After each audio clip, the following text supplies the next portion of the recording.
Hi and welcome back to another Scouts Hereford and Worcester YouTube video. Today we're going to be introducing a new collection of videos that I'm going to be releasing.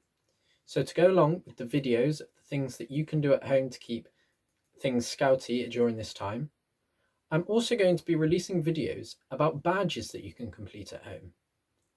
I'll be going through badges for each of the sections that are easy enough that you can do them at home and hopefully get them signed off whilst we're all in this situation, so that you don't have to wait until you go back to be able to earn some more badges. The first badge we're going to cover is the photography badge, as this is a badge that can be gained in Beavers, Cubs and Scouts. You may have noticed that there were 3 videos that went up at the same time. Make sure that you are on the right video for your section. In this video, we are going to be covering the Beaver photography badge. There are 3 sections that you must complete to get this badge. Those are: Section 1, show how to use a camera to take a good photo. Section 2, take 10 or more photos and show these to your lodge or an adult. And section number 3, make something using the photos you have taken. I'll now go into a bit more detail of how you can do each of these sections and maybe give you a few tips that will help you. Before we get into everything, I'm going to show you the different types of cameras there are. Here are the 4 cameras that I'm going to talk about. First off, there is the smartphone cameras. All modern day smartphones contain cameras, and the way that technology has developed means that these cameras have improved dramatically. And because of how readily available they are, plus the fact that they are very portable and full of features that are easy to use, smartphones are probably the most common cameras used. Next we have our compact digital cameras. These are cameras that are very portable, so they are great for people that might want to have a camera available for something like a holiday, but don't want to be carrying around something too big. Most of these can easily fit in a pocket. These cameras also come in lots of forms and with different features. For example, this camera here is actually a waterproof camera with some drop protection as well. This makes it ideal for things like camps. The next step up would be a higher end digital camera. A camera like this has a lot of similarities to the previous camera, but adds some extra features for those who want features like better picture quality. The main difference between this camera and the previous one is the addition of mountable lenses. Having lenses like this has benefits over a fixed lens. First of all, there is the ability to use optical zoom instead of digital zoom, which means you are able to zoom in without losing any quality in the photo. The second benefit is the fact that you can swap the lenses, which gives the camera a lot more versatility by allowing extra zoom or even adding effects like a fisheye lens. Finally, there are the DSLR cameras. These cameras, as you can see, are a lot bigger than the other cameras. This is because they have a lot more capabilities. Because of these, they are the types of camera that you will normally find professional photographers using, but they are also popular with amateurs that appreciate better quality photos. They are simple to use in automatic mode, but if you learn how to correctly use all the controls and settings, then they are very powerful tools. Once again, they have the capabilities of the mountable lenses, and also add features such as a viewfinder, which is essentially a peephole on the camera that lets you see exactly what the camera can see through the lens, without having to look on a screen, which can be really helpful in situations like a really sunny day, when it can be hard to see the screens because of light reflecting on them. Through this video, I will focus on using smartphone cameras and DSLR cameras, but you will find that a lot of the information can be used for the digital cameras in the same way. So the first section for your badge, Beavers, is to show that you know how to use the camera to take a good photo.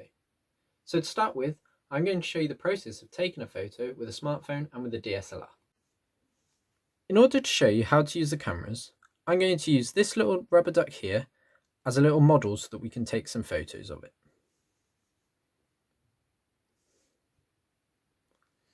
So to take pictures of the smartphone, first you need to get your smartphone with the camera app open. Now there's a few things that you can do to take photos with your smartphone.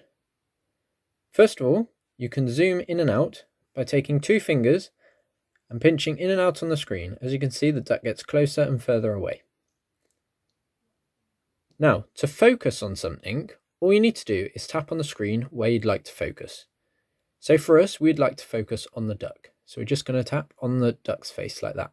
And that's now put the duck in focus.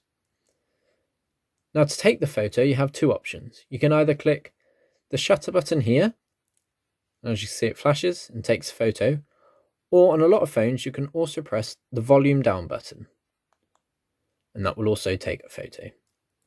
Once you've taken the photo, it's now saved onto your phone, and you can go into your gallery and look at the photo that you've taken. So now I'm going to show you how you can take a photo with a DSLR. So you need to take your camera, it's here, and I'm just going to show you a few parts of the camera. So to be able to zoom in and out on a camera like this, you've just got to turn the lens like that. Now to turn the camera on and off, there is a switch here. So if we flick this switch, that's now on. If we switch it back, that's off. The silver button is the shutter button. So this is what you're going to press to take the photo. And then here is the viewfinder. And this is where you look through to be able to see what you're taking a photo of. So the first thing we need to do with our camera is take off the lens cap. Okay. Then we need to turn the camera on by flicking that switch. Now I'm going to try and show this through the viewfinder. So as you can see the duck through the viewfinder. Now we can zoom in and out, as you can see there, just by turning that dial on the lens. Now to focus a camera like this, you're going to put your finger on the shutter button and you're going to press it halfway down and you're going to listen out for a beep. Once you hear the beep, like that, that's in focus. And then you press the button down fully and it will take a photo. Then your photo will be displayed on the screen of the camera. And that's how you take a photo with a DSLR. The next section of your badge is to take 10 or more photos and then to show these to your lodge or to an adult. So you can take these photos in many different ways. You can take photos in the garden, take photos of things around your house, or take photos on your daily walk. Obviously, at the moment, we can't actually go and meet up physically, so you won't be able to take your photos to an actual meeting, but there's nothing stopping you taking your photos to a virtual meeting, as this will be a good thing to do. Or you can also email them in to your leader so that they can see them. The final section of your badge is to make something using the photos that you have taken. This could be a card for somebody or a calendar, or I think it would be a really good idea. Say you took a photo every day whilst we are in lockdown. You could then make a scrapbook and make it into a diary of what you did whilst you were in lockdown. Those are the 3 sections that you need to cover to be able to get your photographer's badge. I hope this video will help you to be able to achieve this. And if you want to send in any videos so that we can see them, why not send them in to staysafe@scoutshw.org.uk. Have fun, stay safe, and I'll see you in the next video.